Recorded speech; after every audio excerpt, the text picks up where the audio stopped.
وفي قلبي شوق ودمعة حب سيابة، إحساس واخدني لفوق ما يتوصفش بكتابة. جايلك وفي قلبي شوق ودمعة حب سيابة، إحساس واخدني।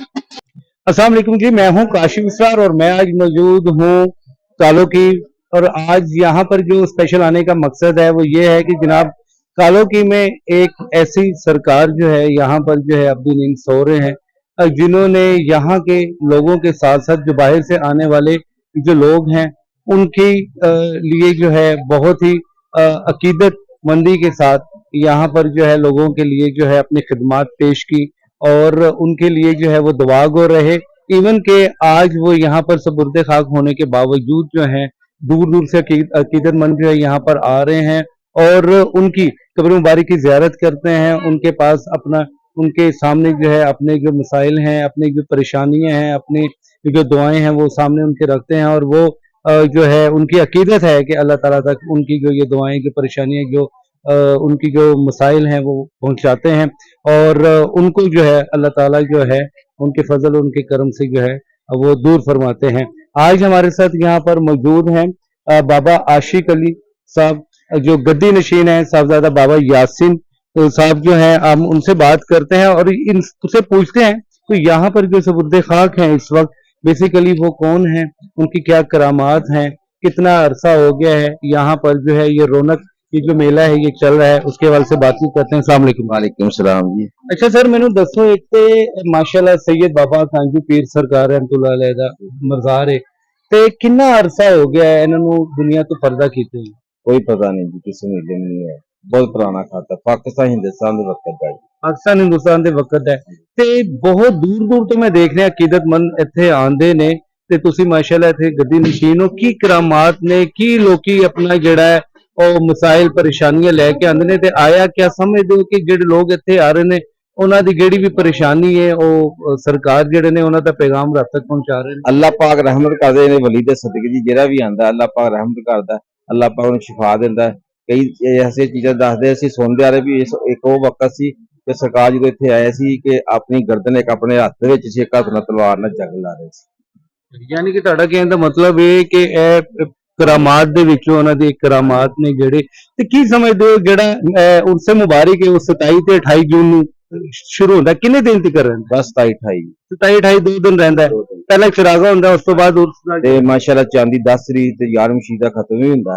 हर चांदी 10 तरीक ते 11 मशीदा खत्म होंदा ते जुमेरात नूं माशाल्लाह रौनक लगदी है। ते ऐसा कोई बंदा नहीं कि चोर चोरी का कह राह लंघ जे ਉਹਦਾ नुकसान हो जाए। अच्छा, मैं सुनिया है कि कहते ने कि इस एरिया दे विच जे कोई बंदा चोरी करके लंघ जाए ते इस एरिया तो बाहर निकलदे ही ओदी जेहड़ी नजर है खत्म हो जांदी है ना, नुकसान हो जाता है, यानी कि कोई भी नुकसान नुकसान हो जाता है। किन्ने को अकीदतमंद तुसीं समझदे हो कि 2 दिनां दे विच जेहड़े ने इत्थे आंदे ने? ये तो सरकार तुहानूं हुणे पता लग जाए, 2 घंटे बाद तुहानूं पता लग जाएगा। अच्छा, यह सिलसिला पूरी रात चलदा है या कोई मखसूस टाइम? अपना इशा 8-9 बजे तक रात दिन दे प्रोग्राम। ते तुहानूं कितना अरसा हो गया है इत्थे खिदमत करदे हो? 12 बजे तक सानूं जी जदों दा ही पैदा होए उਦੋਂ चलन दिया। अच्छा, तुसीं गद्दी नशीन हो माशाल्लाह, इस तो पहला तुहाडे वालिद साहब? हां जी, साडे बाप, साडे बाप जी। अच्छा माशाल्लाह, ते कितनियां पुश्तां जेहड़ियां ने इस टाइम इन्हां दी खिदमत कर चुकियां ने, हुण तुसीं भी माशाल्लाह वो कोई भी नहीं जी। अच्छा, हां जी, यानी कि एक सिलसिला जिहड़ा है अरसा दराज तो चलदा आ रहा है। रूहानियत है कि लोग आंदे ने, दिल सुकून भी मिलता है उन्हां नूं। ते की कहना चाहते हो, की पैगाम देना चाहते हो लोकां नूं इन्हां दे हवाले नाल जेहड़ियां इन्हां दी तालीमात ने उन्हां नूं मद्देनजर रखदे? ਅਸੀਂ ਤਾਂ ਸਰਕਾਰ ਇਹ ਕਹਿੰਦੇ ਕਿ ਅੱਲਾਹ ਪਾਕ ਜਿਹੜਾ ਇੱਥੇ ਹੁੰਦਾ ਅੱਲਾਹ ਪਾਕ ਉਹਦੇ ਸਦਕੇ ਇਸ ਵਲੀ ਦੇ ਸਦਕੇ ਅੱਲਾਹ ਨੂੰ ਸ਼ਿਫਾ ਦੇ। ਸੈयद ਨੇ ਤੇ ਅੱਲਾਹ ਪਾਕ ਨੂੰ ਸ਼ਿਫਾ ਦੇ। ठीक है। ते बुजुर्गो तुहाडा की नाम है? नहीं जी बलायत। अच्छा, वलायत साहब तुहाडी भी माशाल्लाह काफी उम्र हो गई है तो तुसीं भी इन्हां दे चाहण वाले हो, अकीदतमंदां दे विच आंदे हो ते कितना अरसा हो गया है तुहानूं? अच्छा हो गया, बड़ा अच्छा हो गया सरकार ने। तुसीं आंदे हो, की महसूस करदे हो? दुआ ही मंगी हुई है, अल्लाह पाक पूरी कर देने लगी। बिल्कुल जी, अकीदतमंद है जी, उनका ये अकीदा है कि हम जनाब सरकार के पास आते हैं, सरकार के कदमों में बैठते हैं, दुआ करते हैं और सरकार जो है वो अल्लाह ताला तक जो है हमारी रसाई करवाते हैं और हमारी जो अकीदत मंदी को मद्देनजर रखते हुए हमारी जो दुआएं होती हैं, जो परेशानियां होती हैं, उनको दूर करते हैं।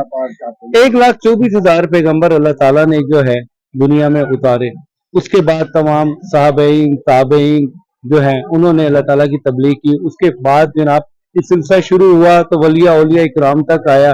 अब गली गली कूचा कूचा जो है मौलाना जो है मस्जिदों में जो है तालीमात दे रहे हैं, लेकिन जो बुजुर्गान दीन जो है वो खिदमत कर चुके हैं दीन की, उनका सिलसिला जो है ता क़यामत तक जो है इसी तरह ही चलता रहेगा। अकीदतमंद ता क़यामत तक इसी तरह ही आते रहेंगे। और ये भी अल्लाह ताला का एक खास करम है उन लोगों के लिए जिन्होंने अपनी तमाम तर जिंदगी जो है वो अल्लाह की राह में वक्फ कर दी, और उसका इनाम अल्लाह ताला ने ये दिया है कि आज यहाँ चारों तरफ अगर आप देखेंगे तो रौनक के अंबार हैं, जो कि रात तक ये सिलसिला जारी और सारी रहता है। जी, आज का प्रोग्राम हम यहीं पर इख्तिताम पजीर करते हैं। मुझे इजाजत है, काशिफ सर को अल्लाह हाफिज।